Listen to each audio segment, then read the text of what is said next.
Hi, this is Sam Lagana with the Los Angeles Rams. Whose house? You're listening to the Los Angeles Rams UK podcast. Undenied worldwide, the Los Angeles Rams. It doesn't get any better than this. Let's go Rams!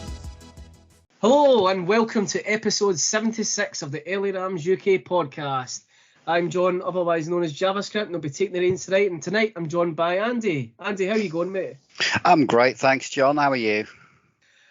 Not bad. Are you happy for football return, or have the painful memories of No Win November came back for you? No, happy it's back, mate. Gives me something to do now for weekends. You know, I'm not bored and wandering around the house, lost, wondering what to do. That's that our families have now lost us for the next 5, hopefully 6 months, eh? Yeah, exactly. Way I like it. Awesome, man. So before we kick off and look back at our unfortunate week 1 loss to the Bills, just a wee couple updates from the LA Rams UK community. So some of you might have taken part in our off-season survey, which provided us with great feedback and has allowed us to look at doing what we can do to improve not only the podcast, but the community and content we put out in general. In terms of the podcast, we were delighted to hear that you guys enjoy what we're doing and essentially you just want more. Sorry we couldn't put more content out during the off-season, but sometimes difficult for us all to sit around the table. We did try to get together for the draft episodes, but it's just one of those ones, life commitments, sometimes it just gets in the way. But Andy and I are now fully initiated members of the team. We've went through a period of hazing, and there's more bodies, so there's more guys to keep this train moving. So keep your eyes out in the channels. So hopefully over the course of the season, there'll be more content. But away from the podcast, if you've been keeping an eye on the website, you'll see that we've now started a weekly player feature. We had Lance McCutcheon last week, and this week our player feature is on Nick Scott. So check out larams.uk for that, and also check out if you want to watch replays of the Debo hit. Without further ado, let's get down to business and I guess talk about our opening week loss to the Bills on what was banner unveiling evening. Andy, how was it for you? What was your initial thoughts in the game? I'm going to be brutally honest. I didn't expect us to win the game. However, I was very disappointed with just how poorly we played. I thought we'd maybe put up a bit of a fight, it'd be a close game. I did not expect the Bills to walk away with it as easily as they did. To be honest, to me, it felt to me like it was that first preseason game, of the season where, teams are all over the place. They're not gelled properly yet. It just felt so disjointed and unconnected, which was, the disappointment for me. I don't know about yourself. Totally agree with you in the preseason vibe.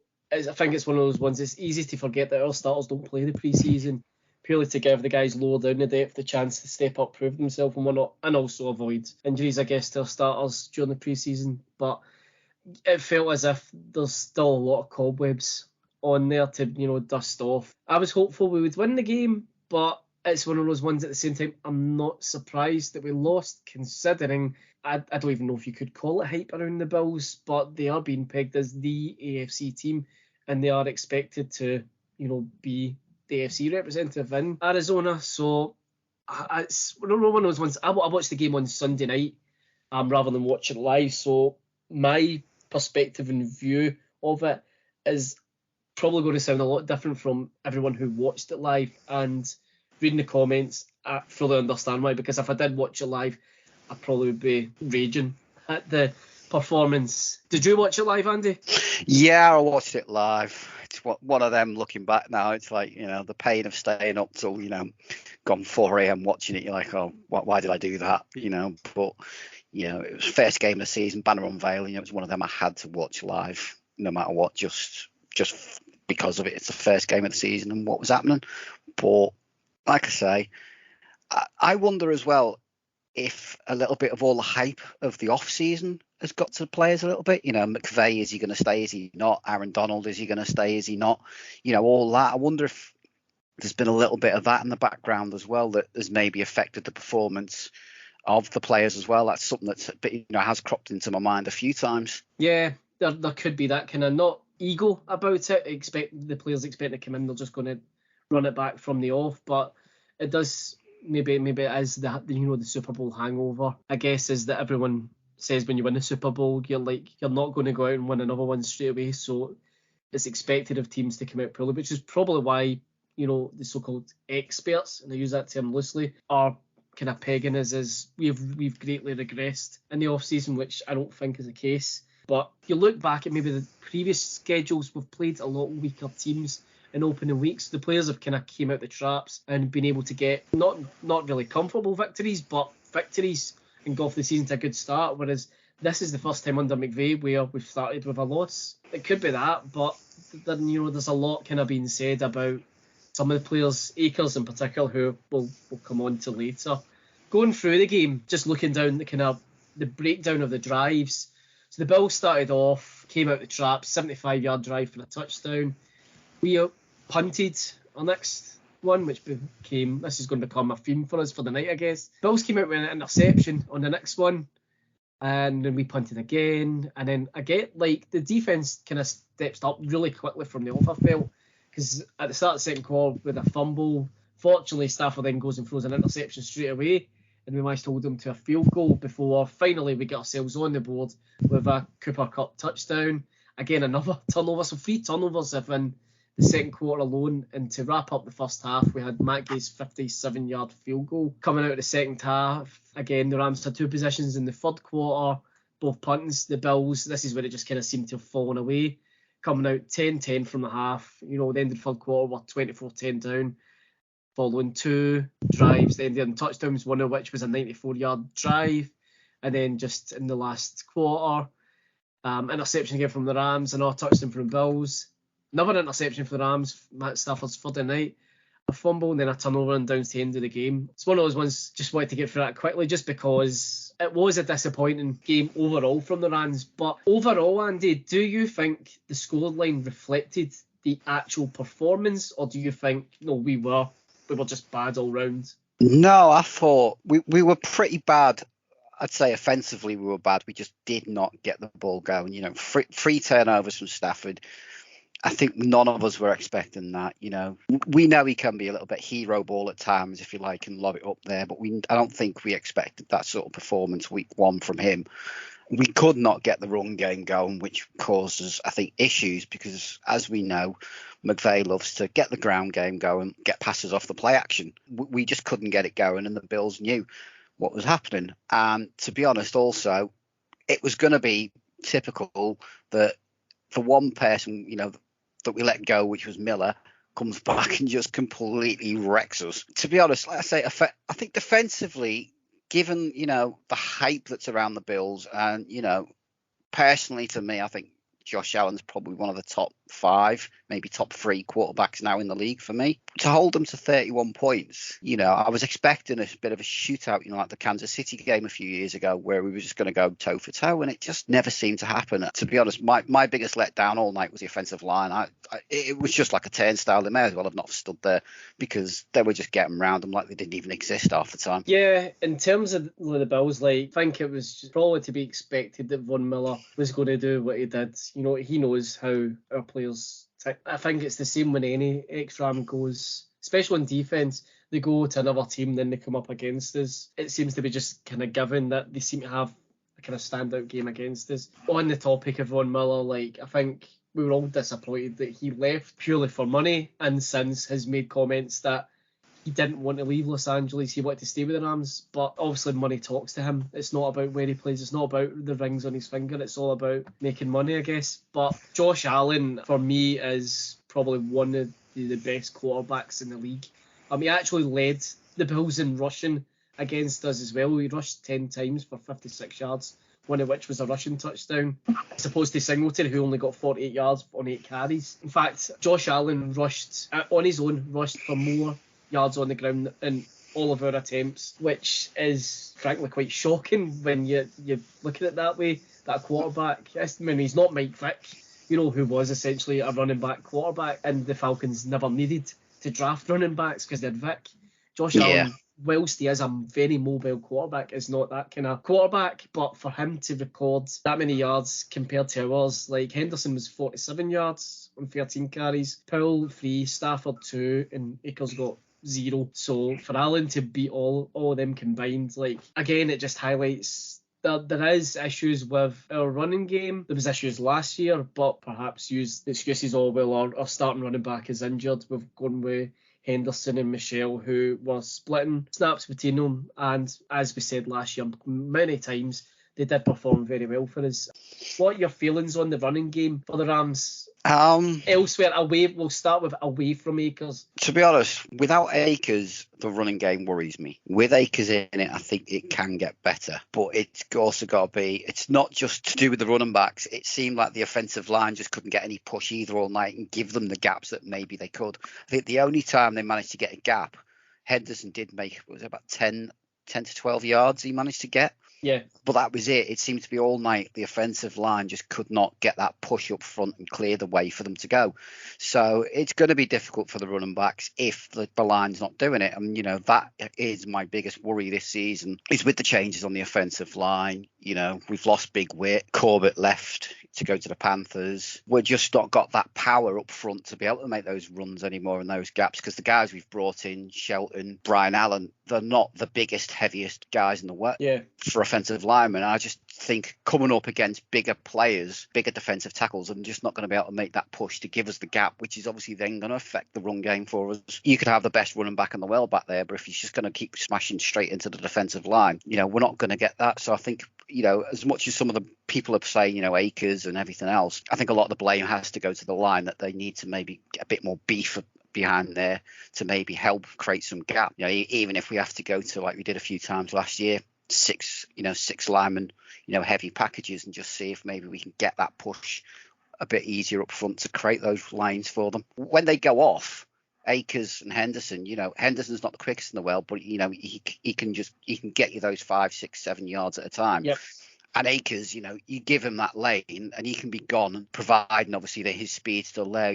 That was a worry coming out at the end of last season, coming back maybe a bit too early. Had he lost that half a yard step of speed, and maybe he's going to have to adapt his game to it. So we'll just have to wait and see. It sounds like they're going to give Akers a few more touches this week. So hopefully, that maybe gives us a bit of a better idea as to what's going on. Yep. So in terms of Akers, he got limited snaps from the game. Like watching through the highlights and when I was watching it Sunday night, so I watched the 40-minute one. So because I knew he hadn't played much, I did take note every time he came on, and I found through watching the game that I kept asking myself a question: where is he? Do you think it was part of the game plan to not give him limited snaps, or do you think there's something else going on? Because Jordan Rodriguez posted on Twitter that she spoke to Akers after she missed the group interview, and she said that he'd actually made time for her at the end of the locker room period, which normally they don't really have to do. And I'll read what Akers said. It probably makes more sense that way. So he said, "I'm making sure I'm on the screws, making sure I do my job, lock in, staying focused. Got to play my game, be me, be what this team expects me to be, a playmaker with or without the ball, whether it's getting here early, meeting my coaches, a little bit extra film, extra maintenance work in the training room, everything. I'm trying to make sure I turn over every stone, make sure I do my part in all aspects. I'm not perfect, but make sure I'm on the screws, as close to perfect as possible." Do you think something's been said to him in terms of your attitude's not quite there? Did see something from the team, from McVay, basically calling him out, basically saying, he needs to do a little bit more, but I have full confidence that he'll be able to do it. We've had a chat and everything. Obviously, the McVay secrecy, he doesn't like to tell too much. So I think, obviously we don't see what's going on in practices and stuff. He's been a bit lazy, or, he's a bit of an attitude, or we don't know until, unless we can actually see behind there, so it's a difficult one. But it sounds to me from what he said that he has maybe been called out about his attitude and, everything else. And he's realised that he needs to knuckle down a little bit and, maybe do that a little bit more to get, help himself and also help the team. So hopefully it's a good sign, that he's took the time out himself to have that interview to say, this is what I need. The fact rather than just, I'm me and I'll just do me, and he's took, he seems to have took that personal responsibility. So hopefully that is a good sign that good things may come. He'll put the extra work in and get himself to where, we know he can be, which is a good running back in the league. Yeah, one of those ones, I think one is, I can't remember, I don't know if it was Rich Hammond or not, they'd said that in the post-game interviews, when they were in, the press room, they could hear McVeigh basically shouting and screaming at the players. It's one of those ones, like, the impression I got is McVeigh had called him out. Now, I'd seen this quote from him before. I'd seen the McVeigh quotes. So reading that, it sounded like to me that Akers had been basically pulled aside, told a new one, and he's came out going, no, I need to do better. And with that, there's always the worry with McVeigh is if you're in his doghouse, you're as good as gone. Then seeing McVeigh's comments, it just sounds like, I've gave him some constructive feedback, told him what he needs to do. It's up to him to go and do it now. So it's not your typical, there's been a falling out McVeigh wants you out. Because the next thing I was wanting to ask was, do you think it's too early to say perhaps we need to be thinking about replacing him, or is it one of those ones we're jumping the gun? I think people are jumping the gun on that one. Like I said earlier, to me personally, as much as we love seeing him, in the postseason, he maybe came back a little bit too early, so he's maybe still recovering. I'd give him a few weeks, let's see what he can do. Hopefully, McVeigh putting a rocket up his backside, may just give him that impetus now that to knuckle down and get working. Give it a few weeks, I'd say. If it feels like, he's still not getting going or Henderson's still getting more touches, then we can start, maybe discussing that it's time to go. But obviously, I think at the moment as well, with Kyron Williams getting injured for, I think it's about 6-7 weeks, I can't see us doing anything anyway. He was the sort of, if he was going to, Akers was going to be replaced, that would be the guy that would replace him with him injured. I don't see anything happening. And just lastly, kind of Akers, do you think with his game, his awareness to read plays as they unfold is something that is a bit of a worry for you? And the player reference is the one where he immediately comes out from the snap in pass protection, doesn't check the oncoming rusher, and then proceeds to move in to try and give Stafford an option as a pass, which results in Stafford taking the hit. Do you think his awareness and ability to read plays as they unfold is something that's a bit of a worry? Because the likes of, your Hendersons provide that pass protection, whereas I'm not entirely too sure, because it's still early days with Akers. He was out for the majority of last season, and then it was his rookie season, so he didn't really get many snaps. So perhaps it is still early days to say that that's an area of his game that he's weak in, or it's just one of those ones he's not maybe had the chance. What do you think? To be honest, I think as a free down back, I don't think he is one of them. I think when it comes to passing, although he can catch the ball out the backfield, his pass protection has never been the biggest thing with him. And I think that's why they do trust Henderson. And, last year, someone like Michelle, bit of a bigger body, can stand up to it. But it's something that he can develop in his game. I'm not saying he can't develop it. It's something that, and maybe that's part of what he's acknowledging is that, he needs to get better at that. But like I said earlier, that game felt like a preseason to me, and everybody makes mistakes in preseason, I forgot to pick up that block that I should have done and that, and I think some of that may have been something to do with it because everyone's out of sync. He's probably got the call not quite sunk in his head that, all right, I need to actually pass Poe first before I break out, chip the guy or whatever, give the lineman a bit of helping hand. So, I think some of that may have played into it. That rustiness of, not getting any preseason snaps at all has affected how the team played because, everyone calls out Akers for that one. But there was quite a few. There was, I think I remember one with David Edwards. He just stood in the middle of nowhere going with his arms out going, who am I supposed to block while everyone's gone around them? I think a lot of it was that rustiness of it's their first game together. Do you think then the move to make the preseason 3 weeks instead of 4 weeks is something that we're kind of feeling, the effects of, that we don't have, that extra week where we could play our starters? I'm not sure on that one because a lot of teams, the first two preseason games is where they're doing what we do, which is look at the depth players. And then the third game is where they're sort of saying, all right, we'll give you a drive or two or, the first quarter. I think sometimes there has to be a little bit of a balance between, I understand McVeigh doesn't like doing it because of injuries, the injury risk. But if it starts affecting your performances week one, maybe doing what teams like the Bills did. They gave, the starters two drives and then pulled them, so at least there was that little bit of game time and that thing, just to get a little bit of rhythm and a little bit of togetherness rather than just chucking them out like we did. Moving on to Stafford, on the night he was 29 for 41, 240 yards for a touchdown, but 3 interceptions. During the off-season, lots been said about this elbow injury. Do you think there is anything actually there? Yeah. Or yeah, you do. I do. Or do you think it's just a case of rustiness? I think it's a little bit of rustiness, don't get me wrong, but I think there is more to that injury than what the team is letting on.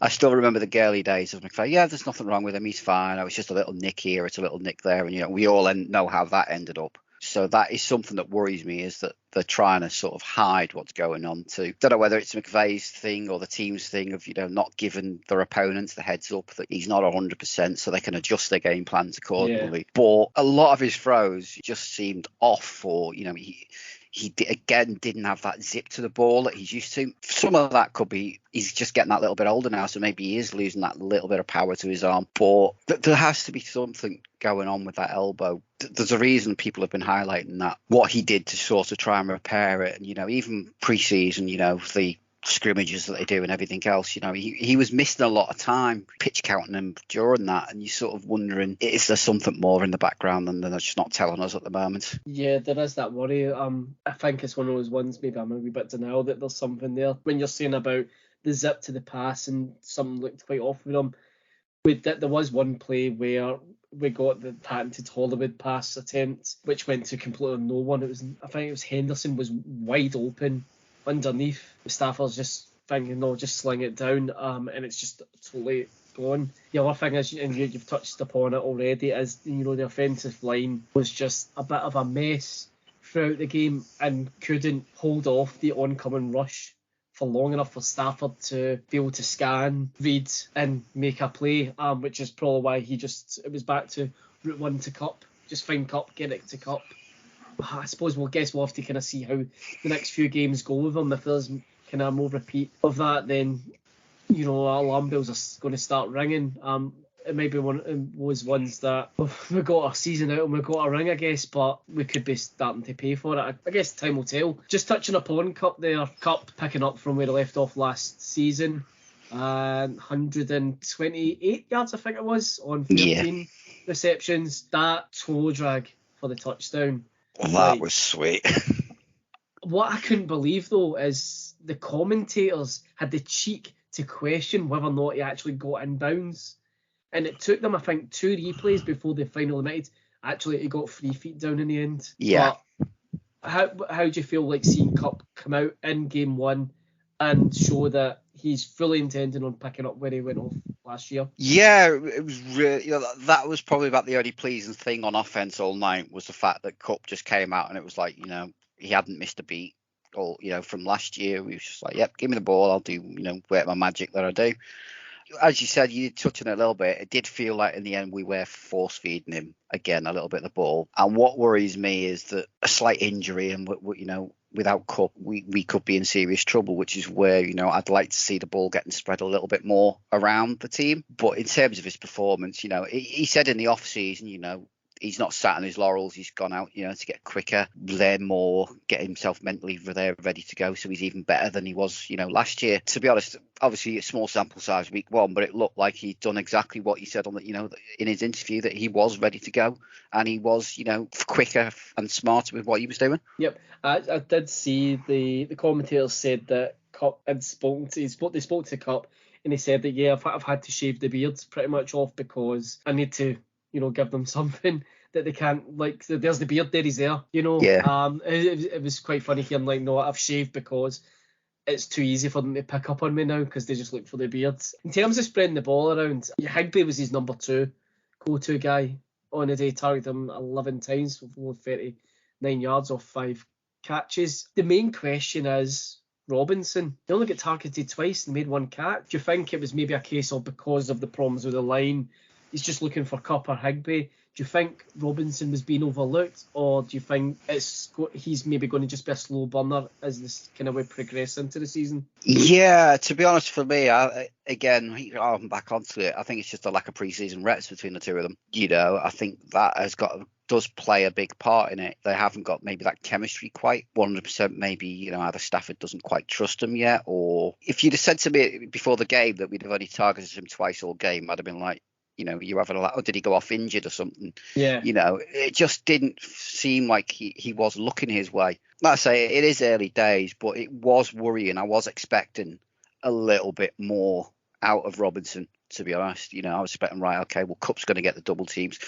I was expecting him to be like the OBJ that we had last year. Okay, well, Cup's getting double teamed now, so he's going to be, one-on-one with the number 2, number 3 wide receiver, or cornerback. So, right, he'll get that chance to, make those plays. It is disappointing, but early days, and hopefully that chemistry will grow. And, maybe this week he'll be the one that goes off. Yeah, I mean, like, coming into the season, Fantasy League I'm in, at work, the guys were all desperate to draft Robinson.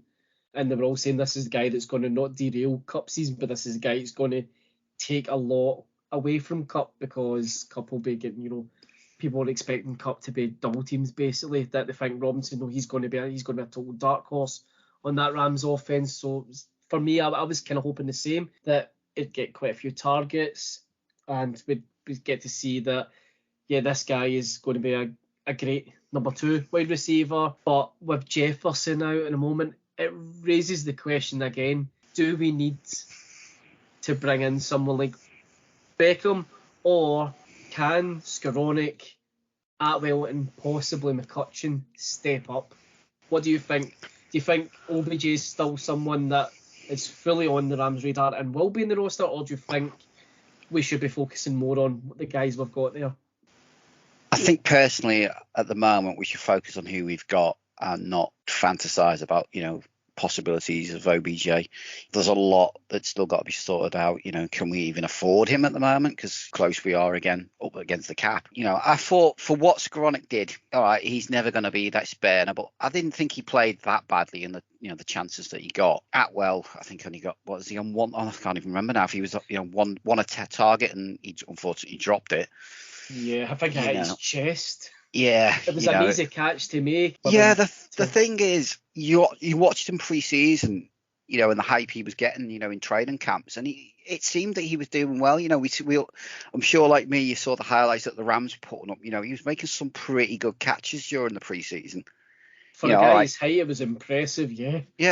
Yeah, so, and he's got speed as well, so. Maybe it was just that, week 1 nerves, the hype of the thing. He's still only a young lad. Again, he spent a lot of the last year, out injured. So, this is still technically really, I'd say, his rookie season, really. I wouldn't write him off just yet, but there are a few worries. The biggest worry for me, to be honest, actually was Higbee in terms of pass catches. He did drop a fair few that he got targeted. Yeah, he did. Which is very unusual for him. He's normally a fairly, sure-handed guy. He's that safety bracket, all right, if we need to, just get it out, give it to Higbee, and he'll catch it, and it's just, like I say, everything just seemed off this game, everything. But give Skowronek, give Atwell still chances, because I think we need to just spread it about, and maybe, if nothing else, get their confidence up a little bit. Maybe it's a confidence thing for them. Mm-hmm. With a bit more confidence, they'll get into that bit of a groove, and they can be, a number 3, number 4 receivers for us. But I was shocked, to be honest, that McCutcheon wasn't dressed. That was probably my biggest shock when I saw that, and I was like, why is he? I think that game could have maybe called for someone like him to come in and maybe just do something, be that big-bodied receiver that we maybe could have used. Considering the pre-season that McCutcheon had, he'd have been a total unknown quantity to that Bills defence. So he could have, really thrown a cat amongst the pigeons with their secondary. So I was a bit surprised when I'd seen that he was inactive for the game myself. In terms of Skowronek, at the end of last season, I was highly critical of him, but I think that's because he had quite a number of high-profile drops. But during the off-season, I had got the benefit of hindsight through Discord. A couple of guys said, no, go and look at his highlights for the season. He didn't have as many targets as it's made out to be on TV.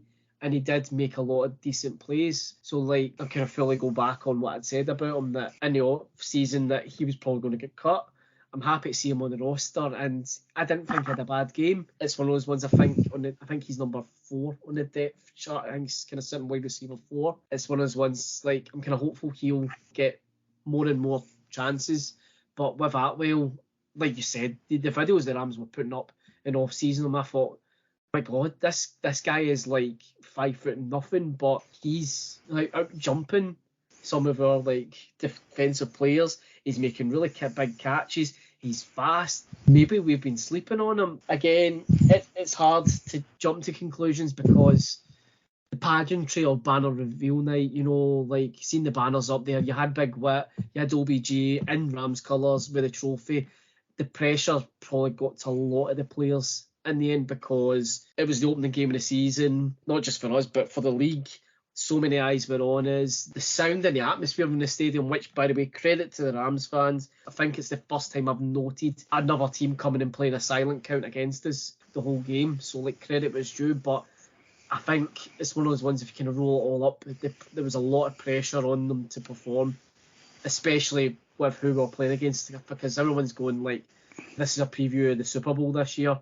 People are feeling like, why are we talking about the Rams in the Super Bowl? They look awful. Yeah, as I said, people's reactions cut out, well, do this, it's week one, let's give them a chance, let's see, if we're getting to week 4, 5, 6 and they still start, towards the back end where, the trade deadline is, then maybe we can start looking at, right, okay, maybe we need to flip some players and do some stuff. We'll let's give it, early days, one game, let's not overreact. Let's be honest, we all remember in November and how everyone was reacting that our season was over, so coming out in November, I think we're all like, we were lucky to make the playoffs at this rate, and then look at what happened. So I suppose you can go through a rough spell, I guess, and still come out on top. I suppose it's not over until that final tackle from Aaron Donald to win the Super Bowl. Yeah, exactly. Speaking of which, I'm just flipping over to the defence. How did you feel the defensive performance went? To be honest, I know that people will look at this now 31 points, but I didn't think we played that bad. We had 3 turnovers, which is, is normally sort of stuff you'd expect the team, if you got 3 turnovers in a game, 9 out of 10 times you expect to win that game. I think statistically, if you get 3 or more turnovers in a game, I think it's something like you've got 85% win probability. So, I don't think defense did too bad. My only concern was that Ramsey got beat so easily constantly. We saw this at the end of last season, even in the Super Bowl, he was getting burnt by a few players. My worry is that, again, he's got a little bit older. Maybe he's lost that half a yard of speed as he's getting older. And, he's not, I hate to say it, but not going to be the dominant lockdown corner that he used to be, because people are just going to now notice speed past him and he can't handle that speed anymore. That's it. It did make me wonder if teams have figured out that just run, and that's how you beat them. Don't let them hold you up. Just go straight for post, go straight for the goals, and just look for the pass, because Diggs' touchdown, that's pretty much what they did. But I think it was Tom put a tweet up during the week with a bit of analysis on it, and it's one of those ones, I guess you don't see it unless you're looking for it. But I think what he says, what it looks like is that Ramsey was looking more towards Singletary, thinking he was the pass option, and took off his eyes off Diggs long enough for Diggs to essentially break free, which he capitalised on, and then scored. And I suppose, given that Ramsey's kind of talked smack, I guess, about Diggs and Allen before, can't really blame Diggs for turning around and taunting him in the end zone. No. I think there was another case where Ramsey had made a tackle and Allen had fell on top of him and performed thrusting motions in his helmet. Obviously those guys there's no love lost, I guess, from them. Well, Ramsey's concerned, and kind of felt like they really wanted to make him pay for it, and unfortunately for us, they kind of did.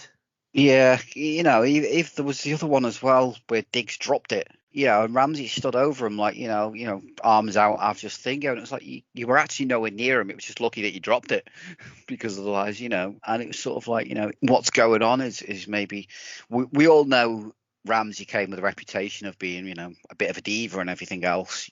And he was, hard to control with an attitude, but has winning the ring maybe got to him? He's got, well, I've done it now, I don't need to worry. Or I'd like to just see him knuckle down, stick his head back in the books. We all saw probably that video in the off season again with him, with Durant, in the film room discussing stuff and showing him what to do. I want to see that Ramsey again, that, right, okay, stop the hype, stop the talk, just go out and put it on the field and put it on tape that you are still, the best corner in the league, because the last few games he hasn't looked like that, I'm sorry to say. Yeah, he's been a bit of a ghost himself.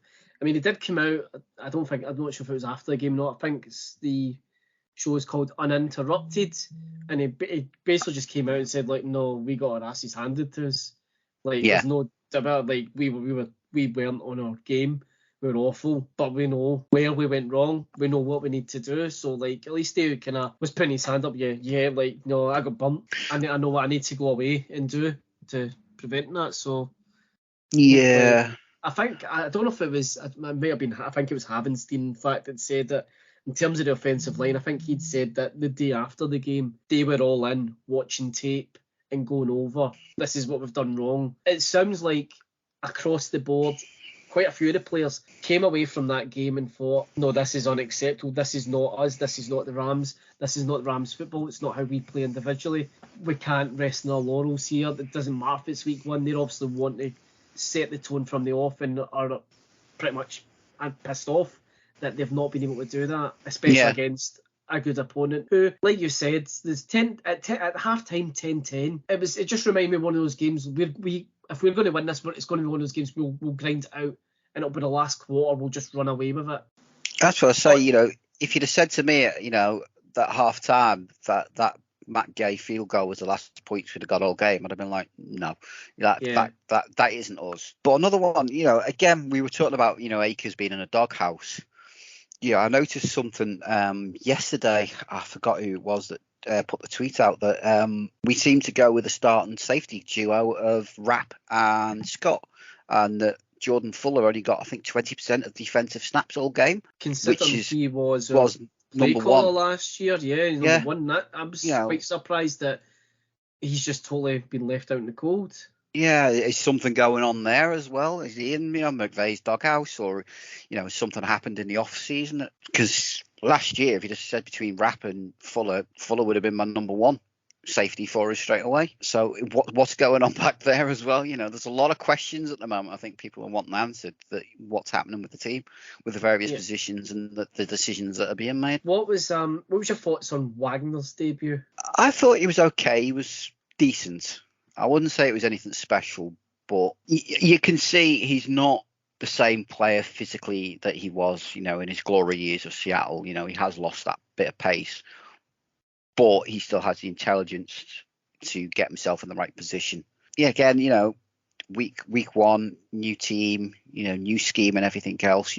Hopefully as the year goes on, he'll get a little bit better and a bit more settled into what's expected of him. I mean, if you look at Von Miller last year, it did take him, a good handful of games before he started to kind of really get going for us in defence. And those first few games, especially debuting against 49ers away from home, people were just going in like, this is an absolute waste for the Rams. He's, Von Miller looks like he's starting to be past it. And then it comes up against us last week and he's just looked more like prime Von Miller again.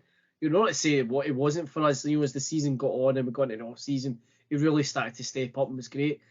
Maybe Wagner's going to be the same, I guess. But yeah, I think so. I think it's just going to take him a little bit of time to maybe get going on the team as he starts to get a little bit more comfortable and he can figure things out. The only other thing I think for me on defence is I thought Leonard Floyd had a pretty poor game. I think that, we all expected now that Von Miller's gone, we're going to have that rotation on the opposite side of him between Hollins and Lewis and a few others, until I think we can figure out who is going to be on that left side of, the line. But, I was expecting a little bit more maybe out of Floyd to step up, take over some of that Von Miller role. And I was disappointed in the game he had, to be honest. For me, the one thing I will say about the defence, in general, like, you said the amount of turnovers we had should have been enough to win a game. It normally is in paper. In general, I did think the defence didn't have a bad game. Ramsey got burned a few times. It cost us 2 touchdowns. But overall, like the likes of Donald didn't exactly play bad. He never plays bad, actually. I better make that clear. He never plays bad. The Bills had a bit of a game plan from it and managed to contain him enough that he couldn't play as well as he normally does. Wagner, as we just said, I might take him a few games. But elsewhere, like Ashawn Robinson, I thought looked good. Ernest Jones, I think, has got a lot of potential for us in defence. Nick Scott again, just to plug, he's a feature player of the week. Looked good out there for us. And Greg Gaines looked like he's going to pick up where he, came off. But one thing I will say about the defence is they never forced the Bills to punt once in the whole game. And you can have all the turnovers. If you are not stopping a defence and forcing them to punt, if you're not turning them over, then it's another reason why you're not going to win the game. If a punter's sitting on his backside, that's him doing his job. His job is not, he doesn't want to be out there kicking, even though that's what he's paid to do. If he's on the sidelines and the rest of the team are doing his job. So that was the one thing for me I felt let the defensive performance down, that they didn't get those big stops that we're used to. No, exactly. I mean, I'm just looking at some of the stats now. I mean, go back to Bobby Wagner, seven tackles, 5 solos and a sack. That for me is a fairly, decent start for him. Troy Hill as well coming back. I think everyone seems to have forgotten about Troy Hill coming back this off season. 8 tackles, 6 solo tackles and a pass defended. I think he had a decent game as well. So I think when people look at, like I say, the 31 points, you think, oh, well, the defense didn't. But I don't think the defense played that bad. I thought they pretty much, bar maybe 1 or 2 players, picked up, as you say, where we left off last year. It's just offensively that basically let the defense down. Yep.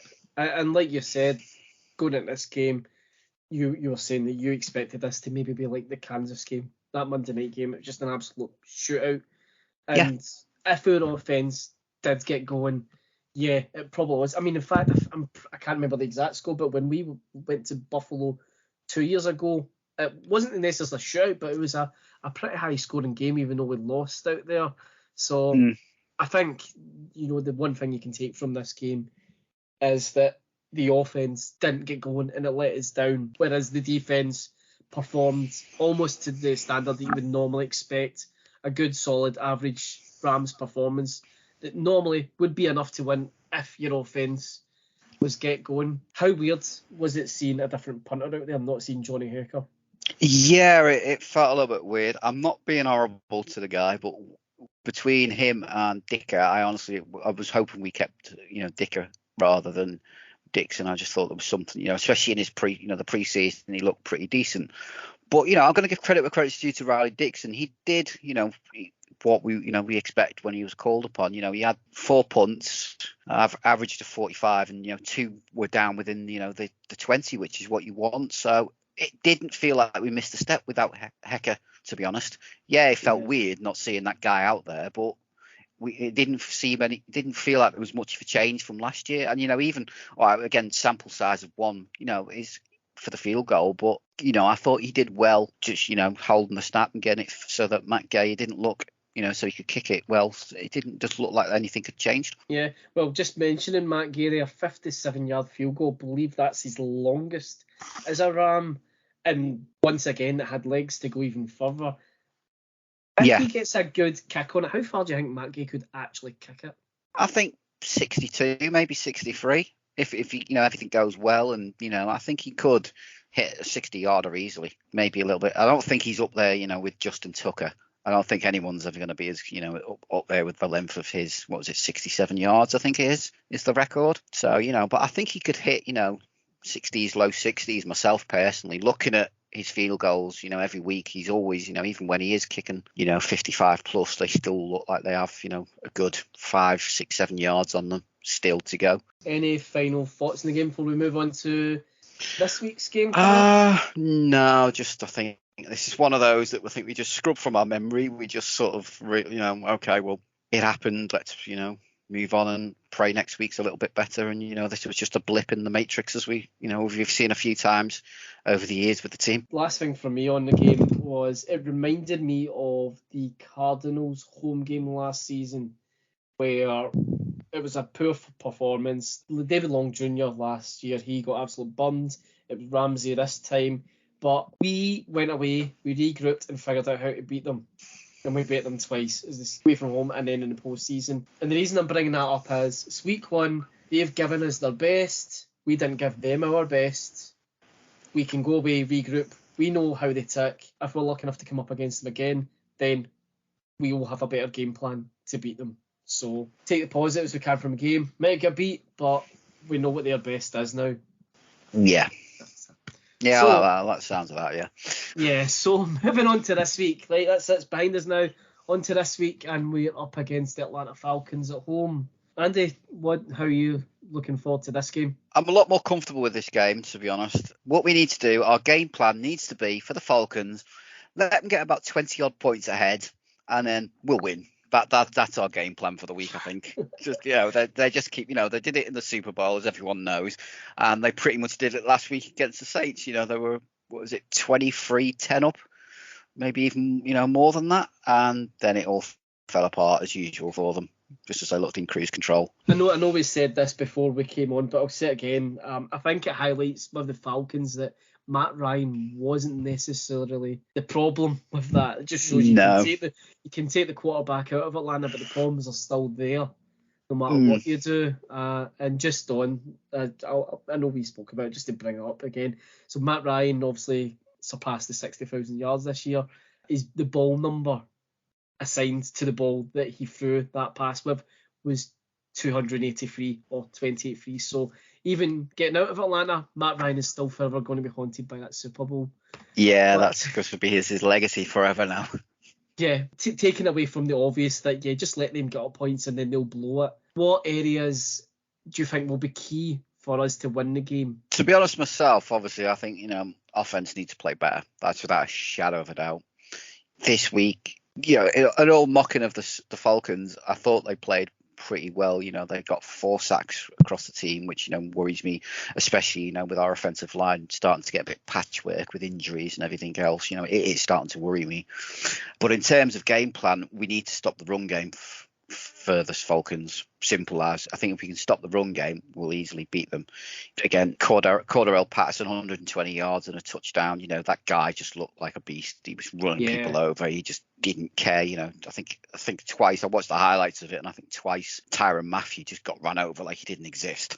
He literally just went through the middle of them. But even their quarterback Mariota, everyone mocks the guy. He's had a bit of a rough time, but rushing 72 yards and a touchdown. So he is that dual threat quarterback, and I do find sometimes our team struggles with dual threat quarterbacks, especially with him going up against Aaron Donald as a mobile quarterback. He's not going to get out there as quick as he can, so we need to contain him. We need to contain the edges, keep him in that pocket, which will then give AD the chance to get him. Keep, if we can, Patterson quiet, and to be honest, do what the Saints did and keep Pitts quiet, because I think he only had 2 catches all games for, I think it was 19 yards. Kyle Pitts is one of those game-changing tight ends. So if we can keep the running game in check and keep Kyle Pitts in check, I think we've got a good chance with this game of winning it. It's just a case of can we hold up against that. We saw what happened with, going back, Josh Allen, and he's, Mariota's, even personally, although he's not as good a passer, he's a quicker runner, and that's what is worrying me now for this game, is that it's just going to be, rinse and repeat, and we can't contain them. On the topic of mobile quarterbacks, it does seem to be a kind of recurring theme with our defence that we do find it difficult to contain them. And if you think about Kyler Murray, like every time we play the Cardinals, I'm screaming at the telly at him because it just can take off. And we saw that with Allen, I guess, this week, that he was able to do the same. So do you think the defense is always going to struggle to contain? Because let's say it's a recurring theme when we come up against pocket passers. Aaron Donald will feast. We come up against mobile quarterbacks, it's like that. They've got dual threat running backs as well, because Patterson, as you said, over 100 yards rushing, and he went right through Matthew like he wasn't even there. If they've got Mariota with that, is the kid, we could probably contain Pitts, I guess, like you said. Is the running game going to be our downfall here? So is it one of those ones that this is a ground and pound type of game? Yeah, I think, these guys are they're going to be a ground and pound team first and foremost. I think we all know what the Falcons are going to be. Let's be honest, the head coach, Arthur Smith, with Titans for years, he had Derrick Henry. So I think his mentality is ground and pound first. But the one thing I think that I'm hopeful of is that from last year to this, for the last few years to this year, is we've actually invested now in our linebackers, especially in the middle of the field. So I'm hoping that maybe by having Wagner in, you can show Jones a few thingos, maybe get Ernest Jones on the spy, right? You watch Mariota wherever he goes, sideline to sideline, that's your guy. Pick him up and just stay with him. Don't let him get out. If he gets out, you're there to take him down. So hopefully we can sort of evolve our game plan a little bit more now, because, when we had, Troy Reader and a few others, we never, the mismatch we've had in the middle of the field, those players have never been able to do that because I think they were just not athletic enough and intelligent enough to do it. Not Whereas strong I think, enough either. yeah. Whereas I think, Jones has got the speed to keep up with the likes of these guys so that, maybe like I say, spy him, right? That's your job. You pick it. If he goes, you're with him. Just go sideline to sideline and keep up with him. Don't let him break out beyond the line, And I think we will be, if we can do something like that, we will be successful. It's early, I'm more confident with this game than I was for the Bills game. And I'm still confident that, when it comes to it, we match up better than they do, like I say. And, Cal Pitts, we just got to keep him quiet because he is probably the best offensive weapon outside of Patterson. If we can keep them too quiet, I think we will have a good chance with this game coming out with the win. Anyone on their defence you think we need to watch out for? Obviously, you've got Grady Jarrett. That guy, he seems to have, come out this year. Obviously, again, it's only week 1, but 1.5 sacks and a tackle for loss in the last game. He seems to have come back again. Their rookie, I'm probably going to butcher this, Ebiaketi, in his debut game, got a sack as well. He looks decent. But I think the biggest one, again, is it's going to be Cooper Kupp versus AJ Terrell. Their number one corner versus Kupp. Can they keep him, contained? So that's going to be quite, a good battle. And like I say, hopefully that'll give us Robinson a chance to maybe against someone like Casey Hayward, who isn't the same player he was a few years ago, to actually get going and maybe make some plays. And my only other thing I would say, to be brutally honest, is I hope our defense doesn't play these, bend, don't break sort of defense where, all right, we'll let them get up to the 20, 30 yard line before we actually put pressure on, because their kicker, Young Hoku, is, again, probably one of the best kickers and does have a good decent leg on him. And he is pretty. I know he got that blocked one at the end of the game against the Saints, but he was trying to drill it from 65 yards, I think it was. But he is pretty automatic himself. And I think the Falcons' game plan will be ground and pound, and just keep, like they were doing with the Saints, is just keep getting us in field goal range. We'll take the field goals and we'll just try and keep holding you, which they did for basically 3/4 of the game. And it was only really the last quarter that the Saints came alive and took the game away. So there is a few things I think we need. If we can contain them, it's going to be, don't want to say an easy game, but it's one of them that you sort of, the start of the season, when everyone looks at the roster, it's one of them that you put as we're probably the favourites. We should be the favourites to win this one, and we should win it comfortably, in my opinion. Just before we come on to predictions, just looking at the injury report. Now, this is as of Wednesday. The one for tonight isn't out just quite yet. We've obviously got Jefferson out, but we're missing also a few linemen. So Brian Allen's out injured, and Noteboom due to knee injury, so they've not practiced this week at all. Floyd's been limited with knee, and Orzek, our long snapper, didn't practice with a calf injury. But I believe, is it Matt Overton his name is, we brought in as another long slapper to replace him. What say you about kind of Allen and Noteboom? Do you think our O-line's going to take an absolute battering with injuries? Because we're not even into the season properly, and we've had a number of injuries kind of go through members of the roster. Is that a bit of worry in terms of their health and fitness? It is something that worries me, to be honest, and it always has worried me. Even like I've said before, we've been fairly lucky as a team that we've not suffered many injuries, especially in key important places like the O-line and everything else. So, we are struggling. I think Brian Allen, they're expecting him about 3 or 4 weeks, I think, at minimum, that he's going to be out. So we're going to have to make adjustments for him. Noteboom, I can see him playing. I'd be very surprised if he doesn't play. They've not said anything about that. Floyd, I think it's just precautionary. They're just keeping them out to, rest them. But, we are going to have to make some adjustments. I believe at the moment it'll be Shelton will go into centre, which is, to be honest, when he played centre for us in a couple of times last year, he looked okay. He didn't look too bad. He looked decent, and then I think it'll be, I believe at the moment, the player they're saying is going to be Tremaine Antrim's going to play that guard position. But, obviously there is Bobby Evans who can also step in. And I believe we signed, what was his name? Jeremiah Cologne or whatever his name is, just as cover as well. But again, it's just, to be honest, we've been lucky even before the season started because we lost Logan Bruss, who I think was going to be our day one starter guard. So we've already had to make adjustments even before the season started. So you're just hopeful that maybe Shelton going into centre can just do what he did last time when he played, and that Antrim or Evans or whoever it is that's going to plug in at the right guard position can just sort of hold it until, we can get players back and healthy again. What's your predictions for the game? How do you see it panning out? And what's your score prediction? I can see this playing out. To be honest, I think it'll be a win for us. And I think it will be sort of 28-21. Yeah, for myself, I've got it down a win for us, and I'm kind of thinking more 27-23. I think it's going to be close. Hopefully we can start kind of getting the offensive train moving here. And just like you're saying, I think we need to keep the kicker off the field and we keep Pitts contained. Then all we've got to do is worry about the running game, which is one of those ones like a lot's been said over the years that our run defense has been awful. It's not been that bad. And like you touched upon, we've invested in the linebacking core in general, and all you've got to do is just remember Troy Reader last year. I can't remember what game it was. It may have been the 49ers, where he attempted to make a tackle and the guy took the ball and Troy Reader for a first down. Yeah. So we have improved in the linebacking core. We've got Jones, we've got Wagner. We're probably better suited. We've got Gaines, Robinson and Donald on the line. Yeah, it would have been great if we could have added another edge rusher in there.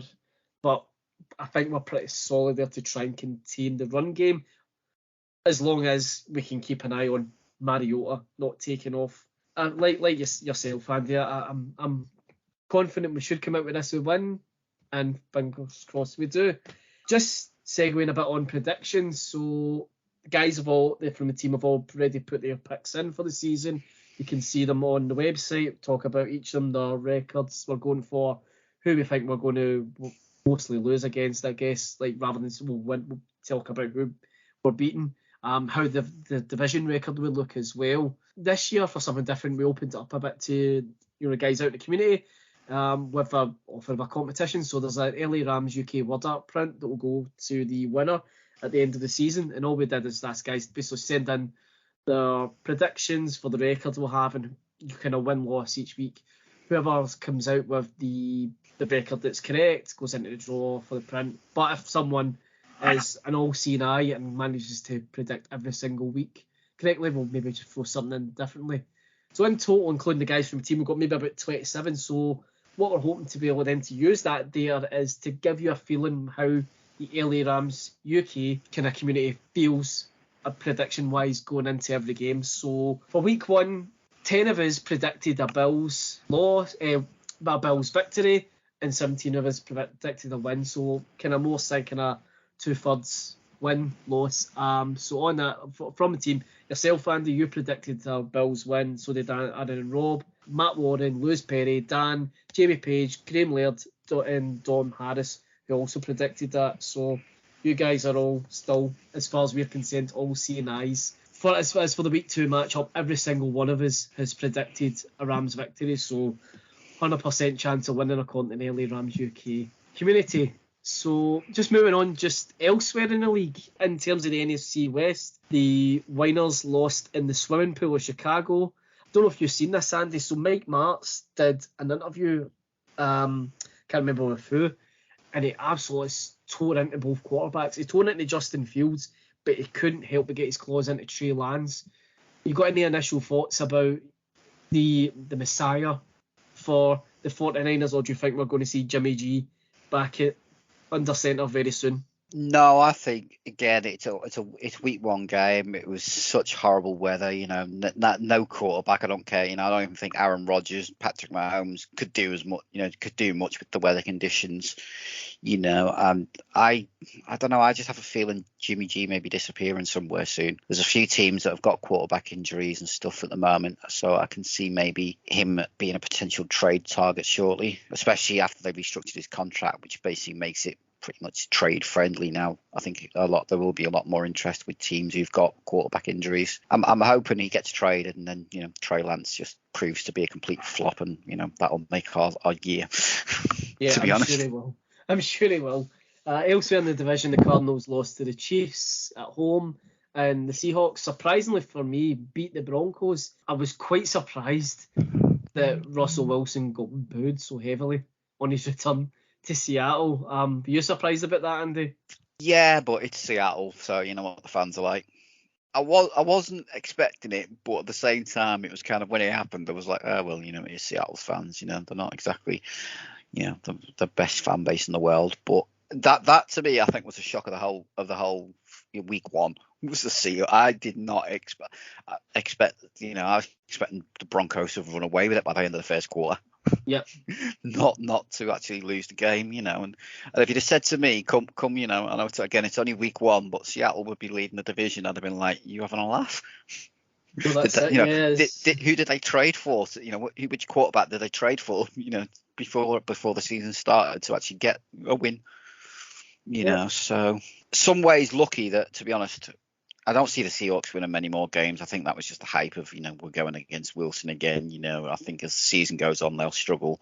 But it was just nice that although we lost, which is not good, the fact that the Cardinals and the Niners also lost was just, you know, helps us out a little bit this year. Just a shame that Seattle won in the end, and like you said, they currently sit on top of our division, but it's only week one. In terms of elsewhere in the league, the kind of notable things I mentioned was obviously the Colts and the Texans playing out a tie. Blankenship apparently is for the chop, which was a bit of a shock, but hearing from some Colts fans, it sounds like as if this is something that's been coming a long time. But as an outsider looking in, are you surprised at all that Blankenship is for the off? Because yeah, I was surprised, to be honest, because you know Goggles was, you know, I thought a fairly decent player, but again, like you say, you know, listening to Colts fans and everything, you know, when he came back from his injury last year, he wasn't very good, and you know, he wasn't good. You know, again, it's life as a kicker. It's probably the most torturous position in the league. You know, a couple of mistakes and you're out the door. Yeah, it was a shock, but let's move. You know, hopefully the guy will get a job somewhere else, and you know, maybe his luck will change. Keeping on the theme of kickers, did you watch the Bengals Steelers game? It felt like a penalty shootout in the end. Yeah, that was a nuts game in the end. I must admit. That miss from McPherson though, like it wasn't even a little bit wide. I actually described it on Twitter to compare it to the type of kick where you're expecting a centre half to stick his head on it and head it home. It curved that much from the point of the kick. Yeah, that was to be honest. After all this, you know, his gobbiness, you know, before the Super Bowl and everything else, I was kind of glad he missed it because he was beginning to get on my nerves a little bit. I think the other shock as well was just how poor the Packers played. Well, that was the next thing I was going to just ask about. What did you think about them? I was shocked, to be honest. You know, again, it's week one, so you know, I think I did read somewhere that Packers don't seem to play well week one. Yeah. Full stop, no matter who it is. But you know, obviously they're having to make adjustments. That they've lost Devontae Adams. You know, it's a big loss for the team. You know, no matter how much, you know, they're saying, you know, we can replace him with, you know, when your number one receiver is out now, Alan Lazard, you've got sort of one or two problems, I feel, need to be ironed out. I think the encouraging thing for me is that it showed that we could possibly use, well, bearing in mind that Kevin O'Connell, former offensive coordinator for us last season, is now their head coach.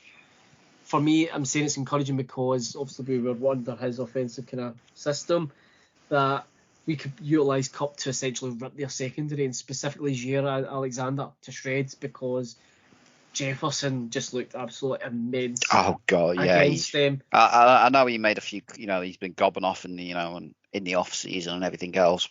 But you know, he did look like he come out week one. You know, it wasn't just talk. That, you know, he does want to be the best wide receiver in the NFL. You know, with the game he played. The other game I suppose we should really mention is, you know, the Mayfield revenge game that unfortunately for him didn't quite work out as I think most fans would have liked to have happened.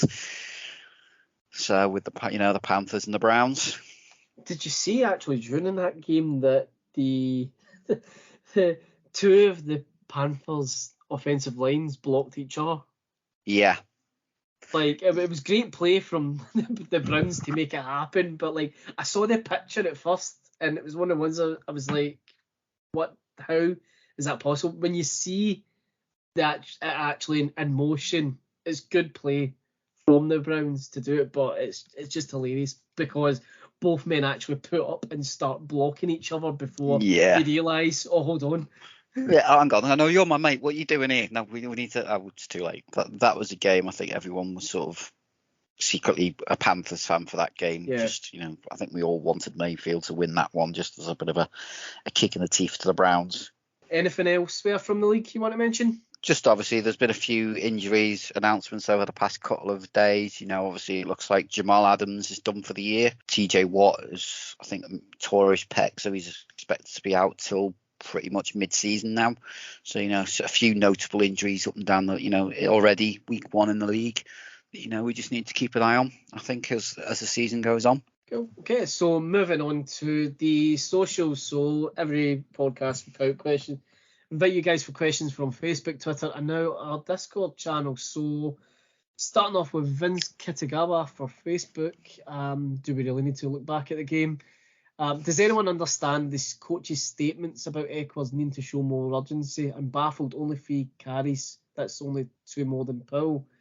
I think we kind of covered our kind of feelings in Akers that perhaps there was a bit of an attitude there, and McVay's gave him a talking to, but it's obviously not going to go into detail with us.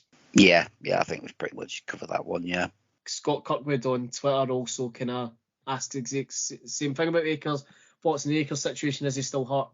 But what he does ask is, do you think McVay prefers Henderson to Akers, or is it attitude? Yeah, again, I think we touched on it earlier. I think, maybe it was a bit of, whatever's gone on, I think McVay sort of put his stamp on that and was been like, no, this is how it's going to be. But, I think McVay likes to have that rotation with his running backs anyway to try and keep them healthy because, that they're both, I'm not going to say injury prone, but that they do seem to carry a lot of injuries. And I think he likes to, keep it a little bit fresher, rotate them.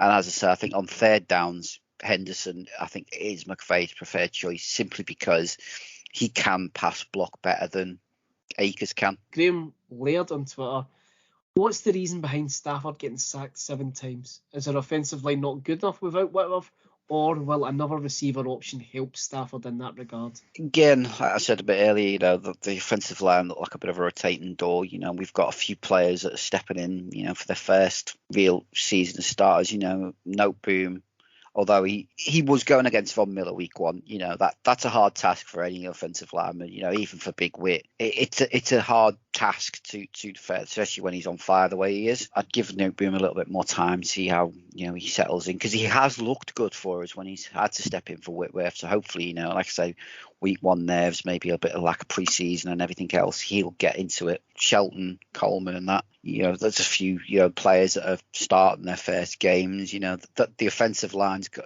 as well as got a gel to each other. So I think give it a few weeks and we'll see what happens. But hopefully, we can just hold it together till we get Brian Allen back.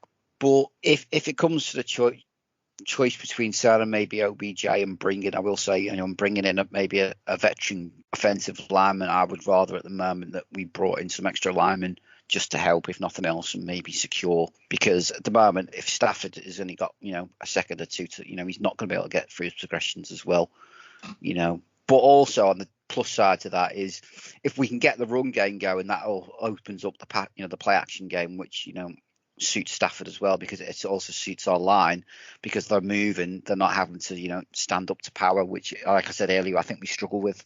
I think when we have powerful players who, like to bull rush, our offensive line does struggle. So by being able to get the play action going, get boots out and get the linemen moving, it all gels it in together, and that's when I think we play our best football. Just over on Discord, just kind of following on for that, Stuart Cameron did ask what was our views on the offensive line depth being tested this early on. I think it's highlighted that the depth is pretty shallow in terms of what we've got there. And that's just been unfortunate, like you said, Logan Bruce, picking up an injury in the off-season, and then we've already had Brian Allen.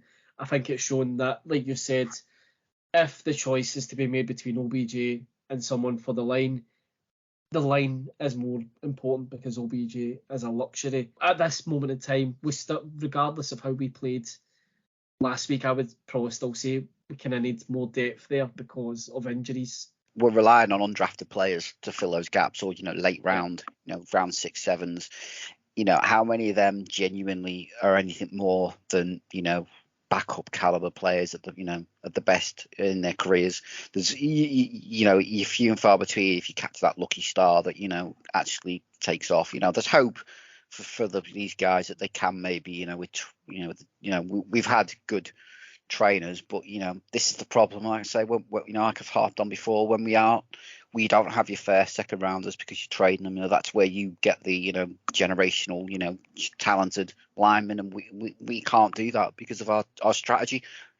So it's a case of pray and let's work to our advantages, which is the run game and then the play action off it. And just before we wrap up for this evening, last thing we wanted to just kind of finish off. We'll try and finish off, and I guess a bit of a high by picking our player of the week. So first of all, going to what we're getting off the comments we're getting off the community, it's pretty self-explanatory that Cooper Kupp, based on getting the only touchdown, 128 yards, would be our player of the week. But Lewis Perry gave a notable mention for Nick Scott, who had to hand in 2 defensive turnovers. And back to Stuart Cameron as well, he'd said about Kupp stand out offensively, but there's the need to kind of give more passing options out there. Andy, is Kupp your player of the week, or is there anyone else you want to kind of single out for praise? No, but I think everybody's called it. I think offensively it's Kupp. There can't be anybody else. And defensively you're gonna have to give it to Nick Scott just for the 2 turnovers, and he did play a decent game. He was probably our best player on defense overall this week. What about yourself? Do you change any of them? Probably not. No, Kupp is without a doubt was the best player on the offense, and in terms of defense, probably Nick Scott. But it's probably because I've been reading up on his career this week in his college career. He's very fresh in my mind, so it's one of the ones that would have been hard for me to kind of look objectively at anyone else. But it was good to see that he performed well. Towards the tail end of last year, he really started to kind of come out of shell and step up more. Last year was his best season he'd had on the Rams with us. So it's good to see that he's kind of, he's another player on defense specifically that's picked up where he left off last year. So yeah, but Kupp and Scott, I think, on both sides of the ball for me. Yeah. Any final thoughts you want to add in, Andy, before we sign off? No, can't think of anything. Okay, great. Well, that about does it. Is here at LA Rams UK for episode 76. Thanks a lot to everyone who listens and supports the podcast. Keep your eyes on our website, socials, Discords, the lot. We've got merch out there. And good luck on Sunday, everyone. Hopefully we will be joining you next week celebrating another return to victory. Thanks a lot for joining me, Andy. It's always great to chat about the Rams with you. Yeah, good to be back. Good to be having the season going, and shame we couldn't have had a more positive week 1, but let's move on week 2 and let's start getting those wins going. Yep. So thanks again, guys, and see you all next time.